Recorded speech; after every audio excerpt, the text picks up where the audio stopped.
Hello everyone, তোমরা কেমন আছো? আশা করছি ভালো আছো। তোমরা কম বেশি হয়তো এই পার্কটাকে দেখেছো আমার ভিডিওতে। তো আজকে আমি তোমাদেরকে খুবই ডিটেলে দেখাবো। তো ছোট্ট তাতানকে নিয়ে দুদিন আগে আমি গিয়েছিলাম বাপের বাড়ি। তো সন্ধ্যাবেলায় গিয়েছিলাম, তখন পার্কটা বন্ধ হয়ে গিয়েছিলো। লেকে একটু ঘোরাঘুরি করেই চলে গিয়েছিলাম।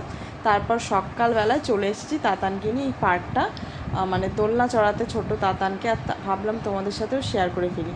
এই পার্কটাকে আমরা বলে থাকি, মানে ছোট থেকে আমরা জানি এটা সাফারি পার্ক বলে, বাট এই পার্কটার নাম হচ্ছে লায়ন পার্ক।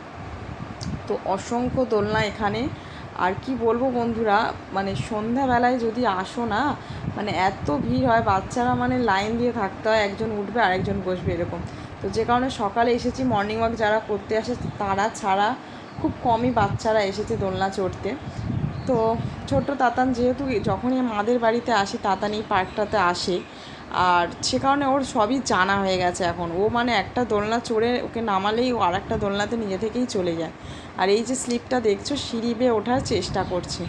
সিঁড়ির ধাপগুলো অনেকটাই উঁচু, তো সে কারণে ও আর কি বলবো, মানে কিছুটা উঠেই না ও ভয় পেয়ে গেছে, উঠতে পারছে না, দাঁড়িয়ে গেছে। তো আমি আবার একটু হেল্প করে দিলাম। এই স্লিপটা অতটাও স্লিপ নেই, তবে আমরা যখন ছোটো ছিলাম তখন এই স্লিপগুলো চড়তাম, প্রচণ্ড স্লিপ ছিল। হয়তো এখন নতুন করে এই স্টিল ফিলগুলো লাগিয়েছে, খুব একটা স্লিপ নেই। তো মানে কি বলবো, এই পার্কটা বাচ্চাদের জন্য খুবই সুন্দর, কারণ এত ধরনের এখানে দোলনা রয়েছে, বাচ্চারা খুবই আনন্দ উপভোগ করবে। আর এই যে ঢ্যাকুচকুচটা দেখছো অপোজিটে আমি বসে, মানে আমি বসেছি হালকা করে বসে ঢ্যাকুচকুচ চড়ছি। তো ছোট্ট দাদানকে এই পার্কে নিয়ে গেলে কি সুবিধা জানো, আমিও মাঝে মাঝে একটু দোলনা চড়তে পারি। তো দোলনা চড়তে আমি খুব একটা মানে ভালো লাগে, কিন্তু পারি না, আমার মাথা ঘোরে। আর সবথেকে ইন্টারেস্টিং যেটা করেছে এখন এই পার্কে, এই স্লিপটা দেখতে যেমন, মানে স্লিপটাও তেমনই, মানে এতটাই স্লিপ, আর তারই মধ্যে মানে চারিদিকে স্লিপ। ছোট্ট তাতান তো এইটা চড়তে প্রচণ্ড ভালোবাসে। আর এটা দিয়ে উঠলে না চারিদিকে স্লিপ, কিন্তু একটা মেন স্লিপ আছে, সোজা গিয়ে তোমাকে যেতে হবে। তো ছোট্ট দাদান যেহেতু বললাম, ও যখনই আসে চড়ে, তো প্রথম প্রথম কী হতো, ওকে নিয়ে আমাকে যেতে হতো। তো তোমরা সেটা লাস্টে একটা দেখতে পাবে, পুরোনো ভিডিও আমি অ্যাড করেছি তোমাদের বোঝার জন্য স্লিপটা।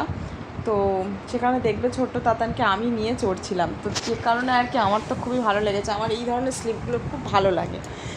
তো ছোটো তাতান একা একাই চলে যাচ্ছে, কিন্তু মানে কি বলবো, ওকে একা ছাড়তে খুব ভয় লাগে, কারণ ওই যে মেন যে স্লিপটা আছে না, প্রচণ্ড স্লিপ, মানে একটুখানি পা দিলেই তুমি একদম স্লিপ খেয়ে চলে যাবে। আর ও যেহেতু ছোটো বাচ্চা, ভয় লাগে যদি লেগে টেগে যায়।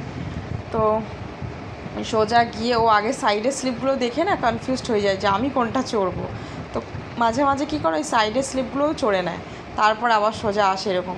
আর এই যে দেখছো বসিয়েছি, তৎক্ষণাৎ ও স্লিপ খেয়ে চলে গেছে। মানে ছোটো বাচ্চাদের ক্ষেত্রে না সামনে একজনকে থাকতে হবে। তো যাই হোক, ওর দিদুন ওর জন্য সামনে ওয়েট করছিল। আর এই যে এখন পুরনো যেটা অ্যাড করেছি, ওর সাথে আমিও একটু স্লিপ চড়ে নিয়েছি। তো যাই হোক, যেহেতু আমাদের শরীরটা ভারী, এই স্লিপটা এই যে বাচ্চারা বলে গলে যায়, এটা আমাদের পক্ষে সম্ভব না। তো যাই হোক, তবু গেছি, খুব কষ্ট হচ্ছিল। এই ছিল সাফারি পার্কের ভিডিও। তোমাদের কেমন লাগলো অবশ্যই জানিও, চাইলে তোমরাও ছোটো বাচ্চা নিয়ে